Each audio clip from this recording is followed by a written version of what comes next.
The Punisher, Tom Homan, is back. The leader of ICE. Ooh-wee. Ooh, he putting people on notice again.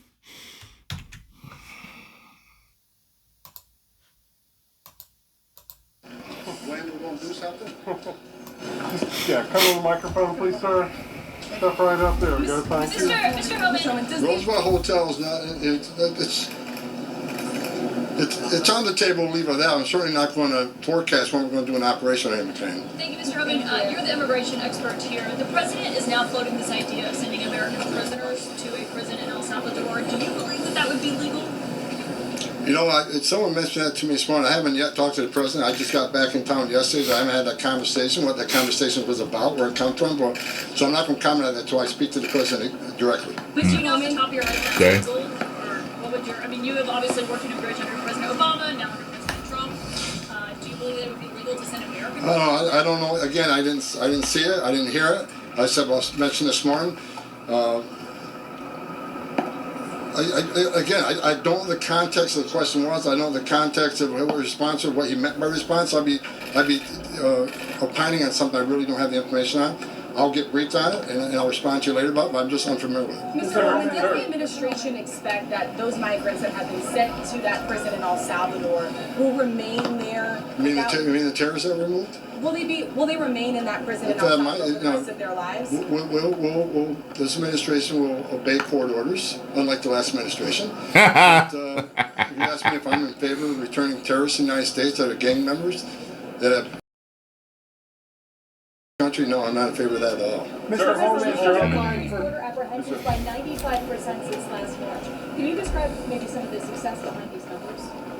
Because I worked for the greatest president of my lifetime, Donald Trump. Obey court orders, unlike the last administration. But if you ask me if I'm in favor of returning terrorists in the United States that are gang members. Oh, okay, yeah. This country, no, I'm not in favor of that at all. Right. Border apprehensions by 95% since last March. Can you describe maybe some of the success behind these numbers? Because I worked for the greatest president of my lifetime, Donald Trump. Trump 45 is successful, unprecedented. And we're even doing better this time. President Trump, I give him all the credit because he put executive actions in place day one. He re-implemented the policies that we proved were effective. Right now, as we speak today, because of President Trump, the men and women of ICE and the men and women of the Border Patrol who stand on that line every day, today we have the most secure border in the history of this nation. No one can argue. The data is clear in that. I started in 1984. I've never seen the numbers this low. In the history. So again, the most secure border in the history of this nation. President Trump was able to do that in a matter of weeks.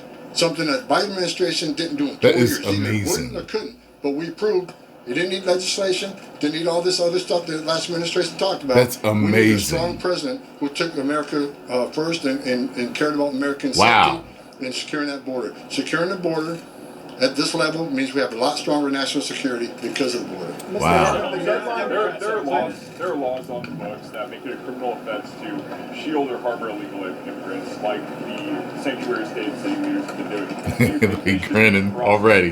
The full success of the law and possibly put in prison. Absolutely. And hold tight on that one. Because it's coming. It's coming. I've been clear on that since day one. The sanctuary city can sit by and watch their communities get ravaged by illegal aliens. They can watch young women get. Trump administration not going to stand for that.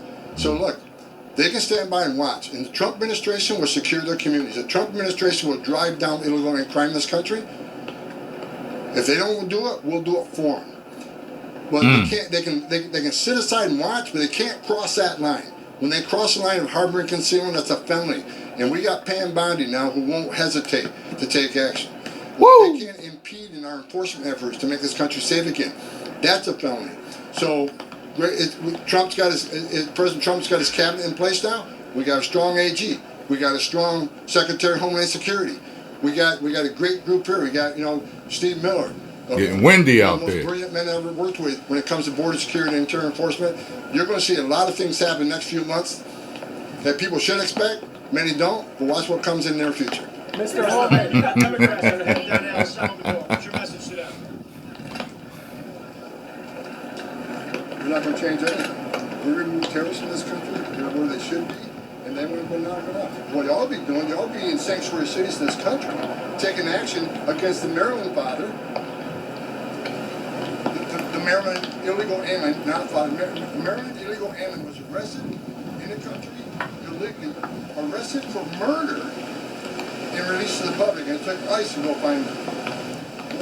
If the Democrats lost some time in Boston, and in Los Angeles, in Portland, in Maryland, go to these sanctuary cities. See where the wind's kicking up? You know, it just reminds me of, have you ever seen that movie called The Car? It's an old horror movie about an evil car. This reminds me of, whenever the car was near, the wind would kick up and leaves and everything would be blowing. I don't care what party you're affiliated with, Republican, Democrat, Independent, we all should want secure communities. We all should want public safety to be number one on their agenda. I can't believe there's any Democrat politician who does not want public safety threats out of the community. Their number one responsibility is protection of communities. Would they rather go to El Salvador than fix the problem we just talked about in Maryland, fix the problem of Boston, fix the problem that just happened in Washington State? 2 illegal aliens tortured a woman, left her for dead by drilling on her to give her money, access to ATM stuff, but they're going to go to El Salvador. Makes zero sense, and that just shows how out of touch of reality the Democratic Party is. Mr. Homan, the deadline for real ideas coming Jeez, man. Some sick people, and the fact that, he's right about that. You're doing these sanctuary cities, doing all this stuff, and it's like, man, stuff's running rampant, man. And we know it's not the majority of any illegal migrants that have come here. But the fact that they were allowing this stuff to happen increases the chances. And the chances have happened. It happened. You get what I'm saying? Like, you damn right, Homan. Handle it, sir. Post the comments down below. Let me know what you think. Do you agree with Homan? Do you not? If you don't, I'd really like to know and hear a coherent argument of why you don't agree with him. But if you just let me know down below in the comments what you think. If you enjoyed my reaction and thoughts on this, make sure you hit the like button, subscribe, and share.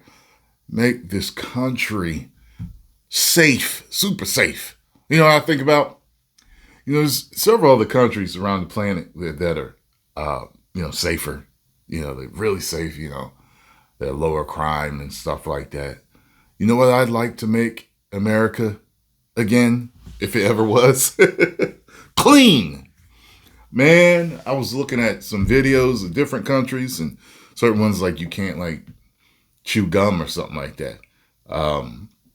Certain countries are really clean. They're just really clean. I would love to have a really clean country. You know what I mean? Make America clean again. My mom went on a European trip, she told me, where she went to England, Germany, France, Sweden, Denmark. I think those are the ones she went to. She went with some friends, and she said when they got back, they were so used to how clean it was over there. They said when they were flying in, they got into New York, they got off that plane, and they're just like, oh my God, it's disgusting over here. Because it was so clean in those other countries. I guess one step at a time, make it safe again, make it clean again, make it healthy again. And let's not forget, Tyrone, the greatest of all, make America great again. 10 million subscribers. Woo!